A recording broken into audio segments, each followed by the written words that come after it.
broadcasting live at Bacone College in Muskogee, Oklahoma. This is Springer Sports. I'm your host, Blake Springer. Let's ball out, friends.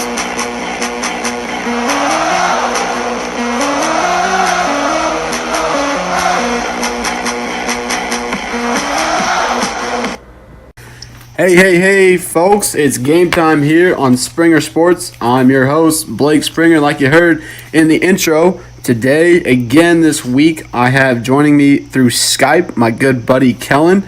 Kellan, how we doing? Thank you for having me. It's a pleasure as always. I'm just glad to have it back. It makes it a little easier when you're able to, have a buddy come on and do some debates. It makes the show go by quicker and makes the show fun for people to listen to, so I'm glad you're here. Today, folks, we're going to listen into Kellan. He has his Masters rundown from last week. Patrick Reed came out on top. So, Kellan, what did you think of the Masters last week? Man, Captain America coming through again. I think I'm one of the few that really likes Patrick Reed. I just love his fiery personality, and he looked real good all week. He never really faltered, which I kind of thought would happen on Sunday, but he just kept the solid play going. I think the big surprise in Sunday, even though Patrick Reed did come out on top, was Spieth almost making his comeback. What do you think about that? It was incredible. I got to watch, I think, his last 8 holes, and he looked as good as I've ever seen him play, honestly.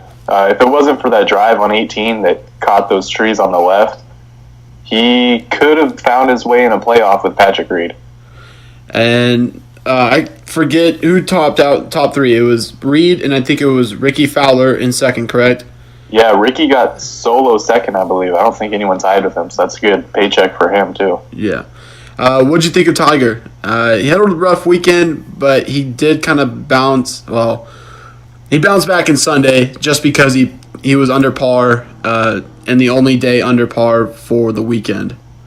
Yeah, he brought it. I think he finished it even for the tournament, even or one over. He had a really rough Friday, which I kind of expected, but I figured he'd still make the cut, which he did. And then he played decent Saturday and played really good on Sunday. So that was promising. And it was interesting to see, through ESPN articles, and Woods was saying that even though it wasn't, a weekend that everybody kind of imagined, for him it was still a positive weekend. Do you think this was a positive weekend for him moving forward? Moving forward, yeah. I think any weekend that Tiger doesn't get hurt, that's a positive weekend at this point. He'll be back in contention, I bet, within the next couple months. He might even win a tournament by the end of the year.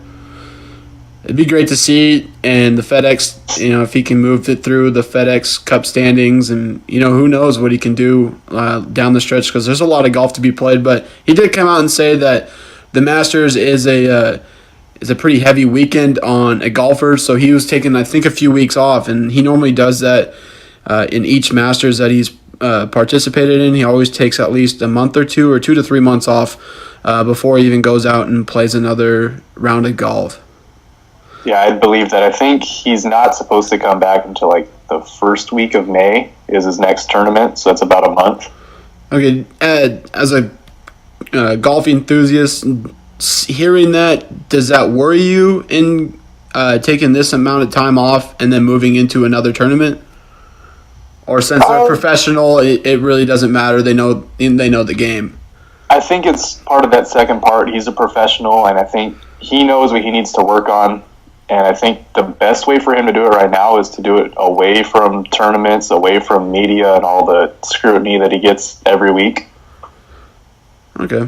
Well, it'll be interesting to see. I'm really hoping and really pushing for Tiger to get at least one tournament win, and hopefully it's a major win, because that'll just be exciting. And I think once that occurs, it would mean that Tiger's back. So looking forward to seeing it, and hopefully he has a good rest of the year. Definitely. All right, so let's move into the topic that we are here to talk about most, and that's the 2018 NBA playoffs. Our predictions through all the way to the finals. And we were talking just before, and I think it's going to be an interesting matchup. I haven't watched too much NBA, just being busy with school and baseball. But normally, when the playoffs come around, I'm really interested in watching it. As you saw all the standings play out, what was the biggest surprise for you in the NBA this year? I think it has to be the Philadelphia 76ers. I mean, the last, 3-4 years, it's been trust the process and tanking every year to get the first draft pick, and it's finally starting to pay off a little bit. And I think within the next 2 or 3 years, they could have that 1 seed in the East and maybe even make the finals. I mean, coming in as a 3 seed this year, no one really expected that. The Cavs fell to 4. And the thing was, the 76ers were a 50-plus win team. They did win, I think it was 15 straight or 16 straight. I want to say it was 15, maybe 16. I don't remember off the top of my head, but it was a good streak. Just to finish the season, I mean, granted, when you look back at that streak, a lot of those teams that they faced weren't even in playoff contention. So does that worry you at all going into the playoffs for the 76ers? I don't think that worries me because, I mean, the games that they were winning by a pretty good margin, which you would think against a non-playoff team. What does worry me is Embiid and his injury, how much of an impact that'll have against playoff caliber teams. Right. All right. That's on the East side. Was there anything in the West that surprised you this year? I mean, yes and no. The Jazz looked pretty good the last month and a half, but I figured it would be Houston and Golden State fighting for that 1 and 2 spot. Well, it was interesting because from the 4th seed through the 9th seed, and they only take 8, so 4 through 9 were all a game and a half behind each other. And for the 8th seed, it came down to the last day on Wednesday between the Timberwolves and the Nuggets, and obviously the T-Wolves came out on top, and OKC won on Wednesday, so they are now the 4 seed. They were looking to sit at that 7 seed and potentially face the Warriors pretty much that last 2 months, and I think everybody was kind of looking forward to that. And honestly, I was looking forward to that too because I don't think Steph's going to be playing in the first round, and I think if OKC would have faced the Warriors early in the playoffs, they could have given the Warriors a run for their money. So I'm going to go with you. The Jazz did look good this year only because what surprised me is Gordon Hayward. That was their guy last year, and he's no longer a Jazz. He's a Celtic but was injured. But for the Jazz to roll high with their rookie, that's pretty good to take a 5 seed moving into the playoffs. So do you think the inexperience with the Jazz will have struggles early on?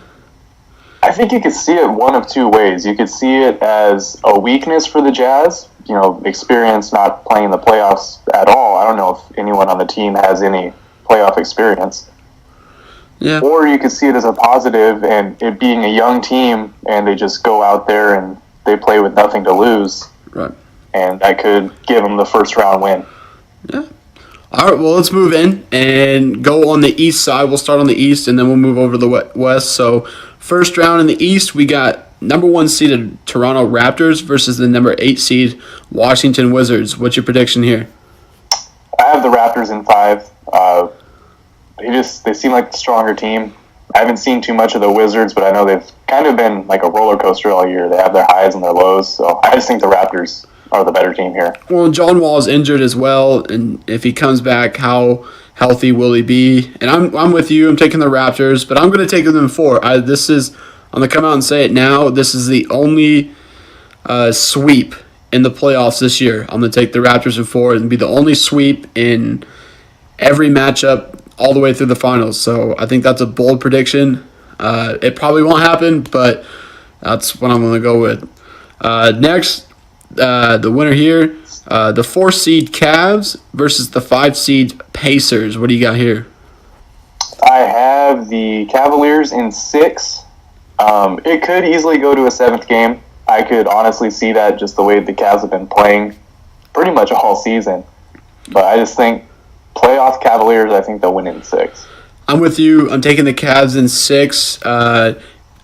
It doesn't, but it does worry me about LeBron playing all 82 games. But when you make that kind of money, you can spend X amount of money on your to prepare your body for a full NBA season, and I think he has. He definitely is the MVP for what he did with the team he had, and I just think LeBron takes over in that 6 game to avoid a 7 games. But I'm excited to see what Domantas Sabonis can do with Victor Oladipo in this series. That's the one thing I'm excited for, is to see a former Zag being in the NBA playoffs. Actually, there's a few. Kelly Olynyk. 4 of them, I think. Yeah, 4 of them. So it's good to see, as Zag fans, to see those guys in the playoffs. So moving down the line, we had the number 3 seed 76ers out of Philadelphia taking on the 6 seed Miami Heat. What do you got?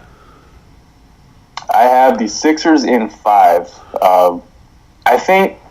I think they're playing pretty well right now, and I think even without Embiid, they should still be okay. I don't know if he's completely out for the first round.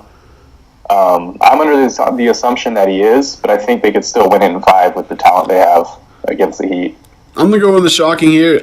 I'm going to take the 76ers, but I'm going to take them in 7 games. I think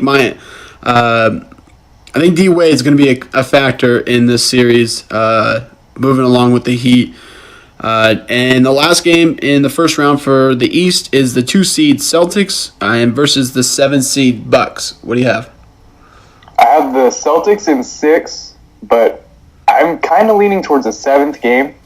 Just the way that the Celtics have kind of finished out the season, and then Kyrie Irving being out for the season kind of capped all that off for me. Right. I could see him winning in 6. That's what I picked, but I can also see it going to a game 7. I'm going to go with Giannis and the Bucks in 6 games. I think because no Kyrie, no Gordon Hayward, that kind of leaves an inexperienced team on the floor. But the Celtics do have one of the best coaches in the NBA. I would say the second best coach behind Greg Popovich. So that's what's going to really help the Celtics and with Brad Stevens, but I still think the Bucks can handle it, and I'm going to go with 6 games there. All right, so let's move to the West side. We got the 1 seed Rockets versus the 8 seed T-Wolves. I have Rockets in 5. Rockets are top 3 team in the NBA right now, probably even top 2 with them and the Golden State Warriors. And I'm going to go with the Rockets in 6 games. I think Karl Anthony Towns, he makes it close in 2 games. Actually, they're going to make it close in a couple games, but I think because of Karl Anthony Towns and Jimmy Butler, they can push it to a 6-game series. Next, we have the 4 seed Oklahoma City Thunder versus the 5 seed Jazz. What do we have? All right, this is my first upset. I have the Jazz in 6 games here. I could see this series going either way. I think the Jazz, they've just been really hot. Donovan Mitchell he could be Rookie of the Year. Him and Ben Simmons are kind of back and forth now, depending on who you want to listen to. Right. Jazz are just a good team. They've been hot lately, and they're hot at the right time. And that's where David Stockton is. He's a Utah Jazz. He followed I think he just got signed a couple weeks ago, didn't he? Yep, and so that's one thing that'd be kind of cool to see, because his dad was a Jazz for a long time. So I'm gonna take OKC, and that's not just because I live in Oklahoma, but it's because they are the former Sonics, and I like the big 3. I like Russell Westbrook, and I'm gonna take OKC in 7 games. I think it'll be close. There's going to be a few games where the big 3 of OKC struggle, but they'll figure out towards the end. Next, we have the 3 seed Portland Trailblazers versus number 6 Pelicans. What do we have? Another ex-Zag here, Zach Collins. Only played a year, but he still counts. Yep. I have Portland in 6. Portland in 6. That's who I'm taking. Portland in 6. Anthony Davis will be a factor for the Pelicans against Portland, who kind of runs small, but with Damian Lillard and McCollum, they shoot the outside pretty well. And moving the last game in the West first round, we have the Warriors versus the Spurs. I think Steph Curry being out the first round can help Golden State, and it can hurt him at the same time. I have Golden State winning this in 6, but I think it helps Golden State in the end because Curry basically gets an extra 2 weeks of rest, if you think about it, to get fully healthy, rather than just throwing him out there, maybe at 75% health with a chance to get hurt again. Right.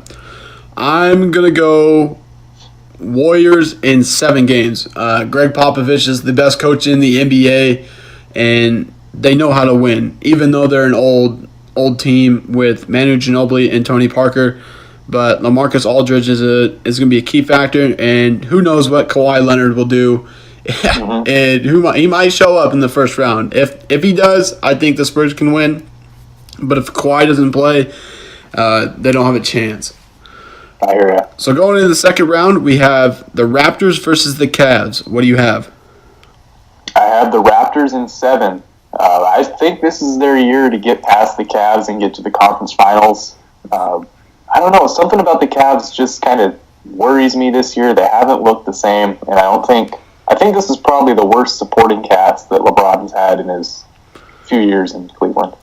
I'm going to go with the Cavs in 6. LeBron knows how to win in the playoffs. I can't root against LeBron. He's the best player in the NBA. Yeah. So that's who I'm going to go with. I don't think it's going to go 6. I do think it's close just because the lack of supporting cast that, like you said, the Cavs have with LeBron. But LeBron will take over in the series. Next, we have the 76ers versus the Milwaukee Bucks. What do you have? So I have the Sixers against Boston. You have them against the Bucks. That's right. But I have the Sixers winning against Boston in 5 games. Embiid will be back for Philadelphia, hopefully, fingers crossed. And Boston, no Hayward, no Kyrie Irving. I think they just kind of limped into the playoffs, but they started off the year so hot that it jumped them up to that 2 spot, but they're not looking too good heading into the playoffs. I remember listening to people talk. The 76ers, they're a long team, height-wise, and they can play defense. So I'm going to take the 76ers over the Bucks in 5 games. So we have the right games amount, just not the right teams. That might be the only difference we have right now, other than the Cavs making it into the Eastern Conference semis. West side, we have the Rockets versus OKC. Yep, and I have Rockets against Jazz. There it is. I have Houston winning in 5 games. I think the experience with Chris Paul and James Harden easily overmatches the inexperience that Utah has. I'm going to go, I have Rockets OKC. I have Rockets in 7. The big 3 play really well together in this 7-game series, but the Rockets will outlast because of Harden and Chris Paul. And then the next game, we have the Trailblazers and Warriors. I'm taking the Warriors in 6 here. I think Portland will put up a pretty good fight, though, against the Warriors. I think so, too. And I also have the Warriors in 6. So, moving into the conference semis, you have Raptors versus 76ers. Who makes it to the NBA Finals on the East side? I have the Raptors in 6 there. Like I said, I think it's their year. I really don't have much insight on this pick. I just kind of picked with my gut, and my gut was telling me Toronto. All right. I haven't made a pick yet, but I'm going to go Cavs making it back to the finals. That will be, I think this will be the 8th straight year or 9th straight year for LeBron making it back to the finals. Yeah, it's 8 or 9. I can't remember what this year would be, but it's an impressive streak. I'm going to go Cavs in 7. I'm going to pick them in 7 games. I think this might be the longest NBA playoffs we've seen in a while. So I'm going to go Cavs in 7. And you got Raptors. And on the Western Conference Finals, we have Rockets and Warriors. What do we have? Yep, so we both have those teams. I have the Warriors winning actually in 5 games there. Warriors in 5? Yep, I think the games themselves will be close, but I think the experience that the Warriors have on that stage of the Western Conference Finals will give them the edge, and I think they'll pull out those close games. You know, I don't think a lot of people want to see another Cavs-Warriors matchup. I know I personally don't. I know the Warriors are going to be a better team than the Rockets, but I'm going to go Rockets, Cavs. Rockets in 7. Yeah, like I said, this is just going to be a long playoff, and I'm going to go Rockets in 7. So I think we all want a long playoff, though. Get as many games as we can out of it. Because I think there's going to be some really good basketball played this year. Well, especially on the Western side. East Definitely. side, the East is weak. I think the East could have been better if Kyrie Irving and Hayward were healthy, but they're not. So it kind of just goes through 3 teams. And the Western side of the bracket, that's just 1 through 8. 1 through 8 is phenomenal. I think every team on the West has a pretty legitimate shot of at least making it out of the first round. And Right. I'd say half of those 8 teams have a good chance of getting to the conference finals. Okay, so for your NBA Finals pick, you have Raptors and Warriors. Who do you have winning the 2018 Finals? It's a pretty boring pick, but I have the Warriors in 6 here. Officially a dynasty, correct? I think they're officially a dynasty if they weren't last year. Right. KD's too good. Steph Curry, he should be back and healthy. Klay Thompson raining in threes from God knows where. There's such a great team that are playing really well right now. I'm going to go out on a limb, and I'm going to take Rockets in 6 games against the Cavs. The city of Houston is just on a roll right now. They've seen the Astros win the World Series. Right now, I think the Rockets will win it. And then who knows, here in a couple months, we could be talking about the Texans being a chance at the Super Bowl champ. So for any of my buddies that are going to listen to this, I think those Houston fans that I have here in Oklahoma as teammates, they're going to like this pick as the Rockets take it in 6 games. I think it is going to be fun. I was looking at it. The playoffs, I feel, are so lengthened out. It's ridiculous. I think I hear a lot of complaining out of these players with an 82-game schedule and the traveling. But then you look at the MLB, and they have 162 games, and they travel all the time too. But not going to get into that because that could be a whole nother show. But I think this year, once we get into the conference the second round, it'll be better basketball. Even though I think I have a lot of these games close, it probably won't work out like that.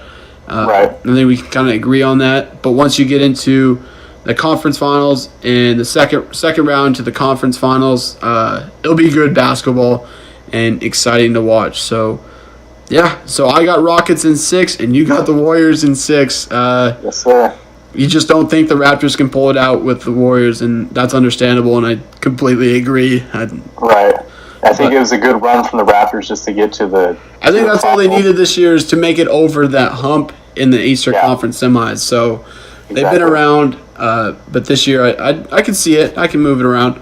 So one thing we also have to ask you, you're a huge NHL fan, and what do we have going on in the NHL playoffs real quick? Can you give me the lowdown of the NHL playoffs? What don't we have going on right now? Who is it? Nazem Kadri for the Toronto Maple Leafs just got suspended 3 games for a pretty big hit against the Bruins player. So that's happening. The Penguins won 7-0 the other night and then lost 5-1 tonight. So that series is entertaining. Lopsided. Yeah, definitely. That's kind of what I expected, though. I expected a lot of big hits, a lot of scoring in that series, and it just kind of be a bloodbath.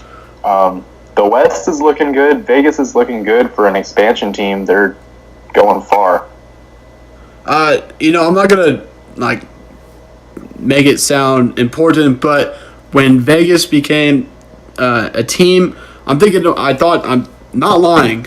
I really honestly thought to myself, Vegas could make a run for their money in the first year they make it. I honestly believe that. I thought they were going to be a really good team, and I think there was a lot of a doubt of them being successful in their first year, but inside that gut feeling, I thought the Golden Knights were going to be something special. I really do have a soft spot for the Golden Knights. I think it'd be kind of cool to see them win an NHL Stanley Cup in their first season. Oh, yeah, it'd definitely be unprecedented. I mean, the year that they're having already is incredible for a first-year team. And, the players that they were given to select from the beginning of the year, they were some pretty decent players, but the chemistry that has to be, built between all those players is something totally different, and they have it going on right now. Right. Well, Kellan, I think that's going to wrap up episode 4 here. I appreciate you coming back on, and hopefully we'll have you back on before the end of my time here in Oklahoma. I'm going to continue doing this, but hopefully there's more exciting things. Maybe we be able to talk about once the NBA playoffs is over. We'll maybe have to put the rundown on it and our thoughts, and maybe our predictions do come true. That'd be kind of crazy. Yeah, maybe. All right. Well, I appreciate you coming on. Everybody, thanks for listening. Yes, of course. Everybody, thanks for listening to episode 4 here of Springer Sports. You can find it on YouTube and Facebook. I'll be sharing it. Continue listening on, and we'll have more episodes coming up soon. Thanks for listening. This is Blake Springer, Springer Sports. Have a great one.